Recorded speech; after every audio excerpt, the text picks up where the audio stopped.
വൈക്കം മുഹമ്മദ് ബഷീറിന്റെ കഥാപാത്രങ്ങളെ അരങ്ങിലെത്തിച്ച് പരുമല സെമിനാരി LP സ്കൂളിൽ നടത്തിയ ബഷീർ ദിനാചരണം ശ്രദ്ധേയമായി. വിദ്യാർത്ഥികളും അധ്യാപകരും ചേർന്നാണ് ദിനാചരണ പരിപാടി നടത്തിയത്. വൈക്കം മുഹമ്മദ് ബഷീറിന്റെ കഥാപാത്രങ്ങളെ അരങ്ങിലെത്തിച്ച് പരുമല സെമിനാരി LP സ്കൂളിൽ നടന്ന ബഷീർ ദിനാചരണം വേറിട്ട പരിപാടിയായി. വലിയ നീളം രൂപയിട്ട് ചാരുകസേരയും ചാരി കിടക്കുന്ന ഒരു വൈക്കം മുഹമ്മദ് ബഷീറിന്റെ രൂപം നമ്മുടെ മനസ്സിൽ നിലനിൽക്കുകയാണ്. 1908 തലയോറക്കോട്ടിലെ വൈക്കത്ത് ജനിച്ച ആ സാഹിത്യകാരൻ ഒരു നാട്ടിൻപുറത്തെ ഭാഷകൾ കൊണ്ട് ലോകം കീഴടക്കിയ ഒരു സാഹിത്യകാരനാണ്. അദ്ദേഹത്തിന്റെ ഓരോ കൃതികളും അതിലെ ഓരോ കഥാപാത്രങ്ങളും എന്നും നമ്മോടൊപ്പമുണ്ട്. സുൽത്താൻ എന്നറിയപ്പെടുന്ന വൈക്കം മുഹമ്മദ് ബഷീർ ഓർമ്മയായിട്ട് ഇന്നേക്ക് 31 വർഷം തികയുകയാണ്. മലയാള സാഹിത്യത്തെ വ്യത്യസ്തമായ ഭാഷ കൊണ്ടും ഭാഷാ വ്യത്യാസം കൊണ്ടും മലയാളി മനസ്സിലേക്ക് ചേക്കേറിയ വ്യക്തിയാണ് വൈക്കം മുഹമ്മദ് ബഷീർ. സ്വന്തമായ ഒരു ഭാഷാ ശാഖ തന്നെ വൈക്കം മുഹമ്മദ് ബഷീറിന് ഉണ്ടെന്ന് പറയാം.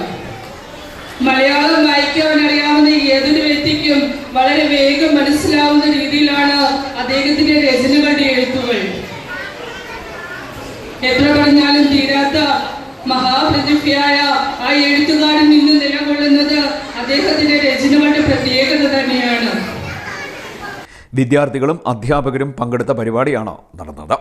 അരങ്ങിലെത്തിയ മജീദും സുഹറയും സാറാമ്മയും മുച്ചിട്ട് കളിക്കാരൻ്റെ മകൾ സൈനബയും മണ്ടൻ മുത്തപ്പയും ഒറ്റക്കണ്ണൻ പോക്കറും കേശവൻ നായരും പുൻകുരിശ് തോമയും ഇട്ടുകാലി മമ്മൂഞ്ഞും ആടുമായി എത്തിയ പാത്തുമ്മയും വേഷത്തിലും ഭാവത്തിലും ഏറെ കൗതുകം ജനിപ്പിച്ചു.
ബഷീറിന്റെ കൃതികളായ പാത്തുമ്മയുടെ ആട്, ബാല്യകാല സഖി എന്നിവയിലെ രംഗാവിഷ്കാരവും കളിമണ്ണിൽ തീർത്ത ബഷീറിന്റെ വീടും പരിസരവും ഏറെ ശ്രദ്ധേയമായി. PTA പ്രസിഡന്റ് ജെസ്സി മാത്യുവിന്റെ അധ്യക്ഷതയിൽ നടന്ന ബഷീർ അനുസ്മരണ യോഗം മാധ്യമപ്രവർത്തകൻ ബഷീർ പാലക്കീടിൽ ഉദ്ഘാടനം ചെയ്തു. വിദ്യാർത്ഥികൾ തയ്യാറാക്കിയ വായനാദിന പതിപ്പിന്റെ പ്രകാശനവും ഇതോടൊപ്പം സംഘടിപ്പിച്ചു.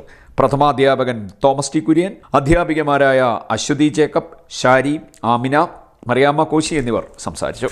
എന്നും വ്യത്യസ്തമായ ഓരോരോ പ്രവർത്തനങ്ങൾ സമൂഹത്തിന് മുന്നിൽ അവതരിപ്പിക്കുന്ന പരുമല സെമിനാരി സ്കൂൾ ബഷീർ ദിനവുമായി ബന്ധപ്പെട്ട് ബഷീറിൻ്റെ എല്ലാ കഥാപാത്രങ്ങളെയും തങ്ങളുടെ വേദികളിൽ ഞങ്ങളുടെ കുഞ്ഞുങ്ങൾ അവതരിപ്പിക്കുകയുണ്ടായി.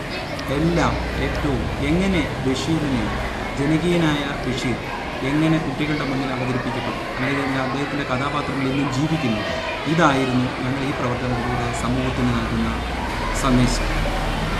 CD Net News, Mannar.